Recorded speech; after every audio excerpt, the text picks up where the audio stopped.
As you can see right behind me, Melanie Willardson is live. Actually, she was at a Men Park. She's up in the air now. Melanie, tell us what's going on. Morgan, I almost forgot my microphone. This is so great. I have to show you the view. Take a look at this behind me. I think I have the best view in all of Billings right now. Right now, I am up above the city of Billings. I'm with Willie Tyon. He's a pilot from Alberta, Canada. Willie, tell me again how long you've been doing this. I've been doing this since 2020. I got into it when the pandemic hit. I'm at ice rescue training with the Billings Fire Department to see what they're doing to prepare in case they need to save your life. So I have to ask then, have you ever been injured? Yes, ma'am. I've had 2 shoulder surgeries, elbow surgery, and a hip surgery. Punctured a lung, broke some ribs, broke my thumb, my ankle, had a lot of concussions. That's about it.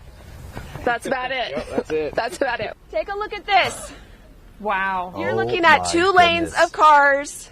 It's incredible. The drive-through doesn't open for about an hour, and you can see it's already going out through the parking lot over here. Amazing, Melanie. I know it's cold out there. These people are excited. Yeah, people are excited. They don't care about the temperatures. They're just in their warm cars anyways. But Melanie, stick around. We're going to come back to you here shortly. Justin in for Ashley, tracking the forecast. Wow. This is the problem right here behind me. I'm standing on Highway 419, which you can see is collapsed right here due to the flooding. This is the only access to the mine aside from a gravel road. As they can see, it's a very relaxing experience. Donors are encouraged to drink water, enjoy some snacks. We have chips. I've been speaking with Battalion Chief Jason Lyon. He told me the fire was on a common wall between the smaller part of this building behind me and the larger part. All right, there are just 2 days left of the Northern International Livestock Exposition, also called the Nile. And Wake Up Montana's Melanie Willardson is live at the Nile for us. Melanie, who do you have with you this morning? Morgan, this is Matt Merritt. He's a rodeo entertainer and barrel man. And first of all, look, I'm standing in Matt's barrel. I don't know if you can see from the other camera angle what I'm standing in. This is something Matt uses in the arena. And Matt, I have to ask you, what is a barrel man? What does that even mean? So at a rodeo, when we have bull riding, I'm the island of safety. As you can't really see on camera, but this arena is rather large, and when a bull's out here and he's mean or at any point wants to hurt somebody, it's a place for the bull rider to run. So I would be in the position you're in. There's handles down at the bottom. You would pick those handles up, and you're kind of mobile. And then I've got some videos online, but yeah, it's wild. Those bulls will hit me in here. It's padded on the outside to protect the bull and padded on the inside to protect me. So Matt was telling me off camera, you didn't grow up on a ranch or doing rodeo. How did you come to find yourself working in an arena like this? A series of bad decisions led me to this. So what did you leave behind? Что ты оставила дома?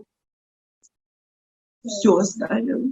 Всю жизнь оставила. My mom said everything left, like all my life, everything what she earned, like in her life, all her belongings she left there. We first brought you Marina Petrosenko's story when she was trapped in the border town of Sumy. At the time, her daughter, who lives in Billings, told us her mother saw terrible things while making the journey to safety. So what she saw a lot of dead bodies. She saw one boy, he was 19 years old, and he was like staring in the sky, and like nobody covered him, and she just like saw some jacket next to him, and she covered his face. Our Melanie Willardson has been tracking this local story from the onset of the Russian invasion, staying in touch with both mother and daughter. And tonight, she has an update on their incredible story. It was a long journey for Marina Petrosenko to make it all the way from Sumy, Ukraine, here to Billings. There was a lot she left behind. One thing she didn't leave behind was her dog, Sava. Marina, her daughter, Yulia Johnson, and of course, Sava, all met me here in the newsroom. Yulia translated because Marina speaks Ukrainian. She said, like, I become famous. People stop on the streets, like they leave this car running to me, especially because of Sava's recognized dog. So she enjoyed to walk out, and everybody asked how she is. So she said, like, people just amazing here. Sava was with Marina in the bomb shelters of Sumy. Bringing Sava to the United States involved a lot of paperwork and waiting. Yulia flew to Slovakia to help her mother with the process, and they all finally arrived in Chicago and then drove 20 hours to Billings. In addition to Sava, Marina left her home with only documents and a few clothes. She told me most buildings in her hometown of Sumy are destroyed, and when she left, there was no water or heat. She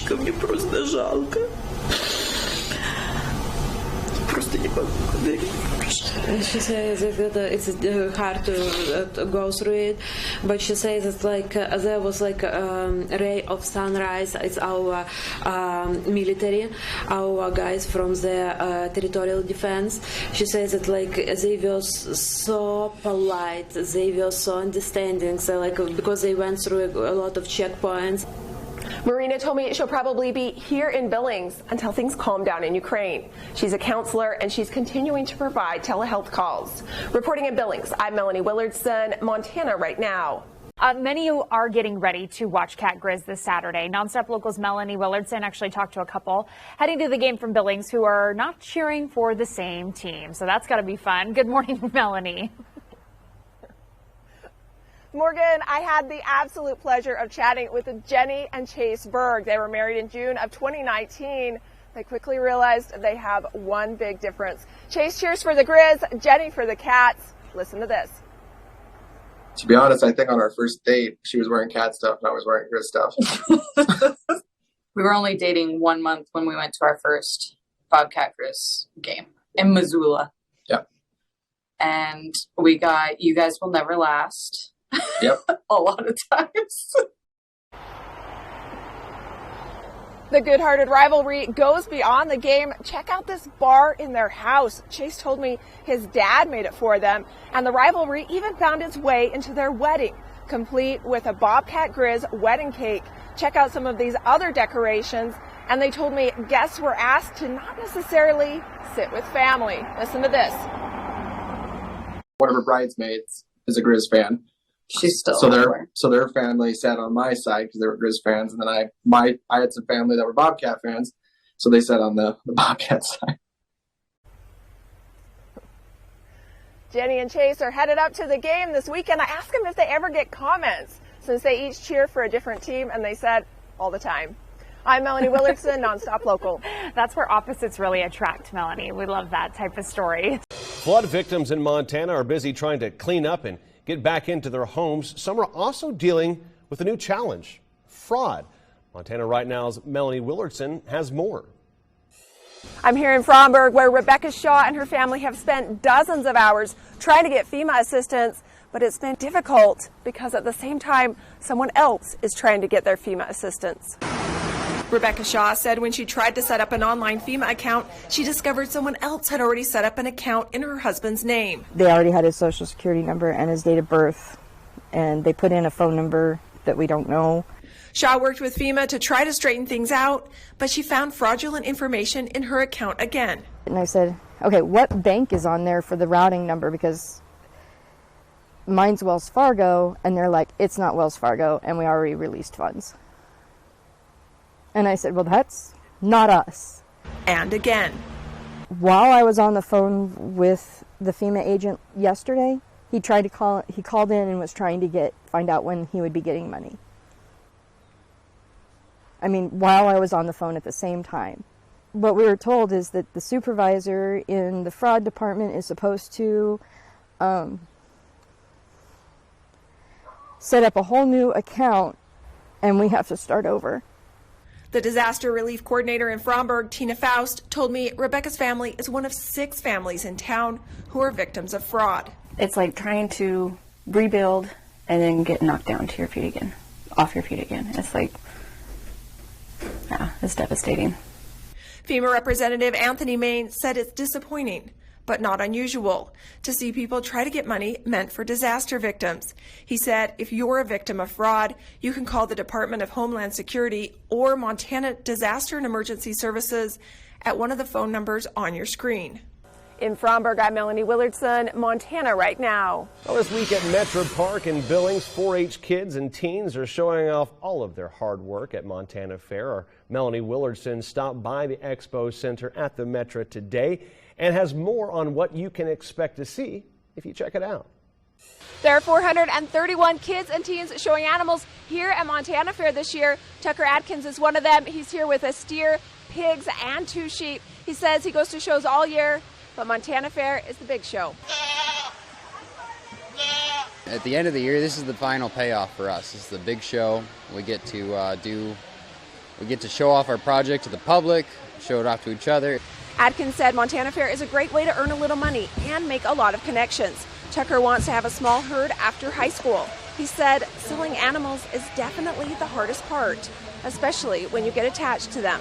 At the end of the week, it's a sale. And for some, that's where the project ends. But for me, it's kind of where it just starts. Because I breed my sheep right after fair. There are some animals in the livestock show that you may not expect to see. Animals like snakes, hamsters, and alpacas. The Montana State University Extension agent for Yellowstone County, Ronnie Baker, told me the animal sale is this Saturday at 12:30 here in the Expo Center of Metro Park. There's also an option to participate and bid online if you can't make it down. Baker told me 4-H is available in every county in Montana and even the United States. If you're interested, more information is available on our websites, KULR8.com or MontanaRightNow.com. Reporting in Billings, I'm Melanie Willardson, Montana Right Now.